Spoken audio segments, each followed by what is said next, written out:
বাংলাদেশ জাতীয়তাবাদী দল যে জুলাই সনদে সই করে এসেছে, সেই জুলাই সনদের প্রত্যেকটি শব্দ, প্রত্যেকটি অক্ষর আমরা ইনশাআল্লাহ এক এক করে বাস্তবায়ন করব। স্বাক্ষরিত জুলাই সনদ বাস্তবায়নে নিজেদের অঙ্গীকার বারবার উল্লেখ করছেন প্রধানমন্ত্রী ও সংসদ নেতা তারেক রহমান। তবু রাজপথের আন্দোলনে সক্রিয় জামাত নেতৃত্বাধীন সংসদের বিরোধী জোট। জাতির দেওয়া এই ম্যান্ডেটটাকে বেমালুম অগ্রাহ্য করা হলো, অপমান করা হলো। সরকার গঠনের 2 মাসের মধ্যেই রাজপথে বিরোধী দলের এমন কর্মসূচিকে সন্দেহের চোখেই দেখছে বিএনপির তৃণমূল, যাদের কেউ রাজপথে মোকাবেলা করতে চান, আবার কেউ মনে করছেন বাস্তবতা বুঝতে পারবে জামায়াত। বিরোধী দল যদি ভুলটা সঠিকভাবে ধরে দেয়, তাহলে সেই ভুলকে আমরা রাষ্ট্রের ভালোর দিকে যদি হয় সেটা কাজ করতে হবে।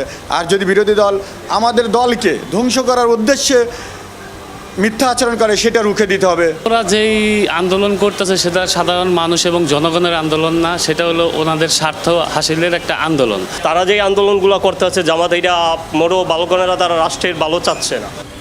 সাধারণ কর্মীদের মধ্যে মিশ্র প্রতিক্রিয়া থাকলেও বিরোধী জোটের রাজপথের কর্মসূচিকে স্বাভাবিকভাবেই দেখতে চান বিএনপির শীর্ষ নেতারা। তারা বলছেন এটি গণতান্ত্রিক চর্চা। বলেন, জ্বালানি ইস্যুতে সরকার ও বিরোধী দল নিয়ে কমিটি গঠনে প্রধানমন্ত্রীর উদ্যোগ সহনশীল মানসিকতাই প্রমাণ করে। যে দল ক্ষমতা পরিচালনা করছে তাদেরকে তো নানা দিক, বিশেষ করে জনগণের স্বার্থটা তো সবচেয়ে বড় করে দেখতে হবে। এমনকি যারা মিছিল মিটিং করছে দাবি নিয়ে, সে দাবিগুলো কগনিজেন্সে নিয়ে তারা কি চাচ্ছে না চাচ্ছে, তো এটার জন্য তো একটু সুস্থির মাথায় চিন্তা করতে হবে, কথা বলতে হবে। যে বাংলাদেশের রাজনীতিতে আগে যে হটাও এবং থাকো জোর করে একটা প্রক্রিয়া ছিল, সেই জায়গায় কিন্তু উভয় অংশেই সরে গেছে। এটাকে যদি এক জায়গায় এনে একত্রিত করে জাতীয় বৃহত্তর স্বার্থের জন্য এই মানসিকতাটাকে ধরে রাখা যায়, তাহলে দেশের অস্থিরতা কমবে। বিএনপি নেতারা জানান, নিজেদের কর্মকাণ্ড ও সদিচ্ছা জনগণের সামনে তুলে ধরাই বিএনপির লক্ষ্য। ইশতেহার বাস্তবায়নের পাশাপাশি জুলাই সনদ বাস্তবায়নেও বিএনপি আন্তরিক। সেক্ষেত্রে একই ইস্যুতে রাজপথে বিরোধী জোটের উস্কানির মুখে পাল্টা কর্মসূচি দেওয়ার কথা ভাবছে না বিএনপি। তাদের কোনো রকমের আন্দোলনের কারণে যদি জনজীবনের ভোগান্তি বাড়ে এবং এই দেশে কিছু সুবিধাবাদী চক্র আছে, তারা সুযোগ নেয়ার অপচেষ্টা করে, তখন একটা সমস্যা হবে। এছাড়া সাংঘর্ষিক কোনো অবস্থা হওয়ার মতো পরিবেশ আমরা দেখছি না, কারণ সরকারের পক্ষ থেকে আক্রমণাত্মকভাবে বিরোধী দলের কোনো কিছু দমন করার কোনো চেষ্টা বা অভিপ্রায় বা পরিকল্পনা আমাদের নাই।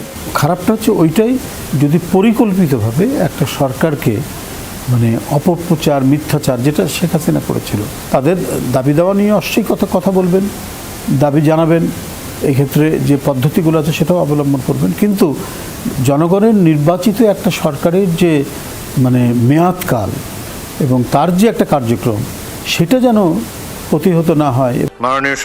দলের নীতি নির্ধারকদের মতে বিরোধী দল আন্দোলনের নামে বিভ্রান্তি সৃষ্টি করতে চায়। তবে জনগণকে সচেতন করে ইশতেহার ও জনকল্যাণে সরকারের লক্ষ্য পূরণই বিএনপির উদ্দেশ্য।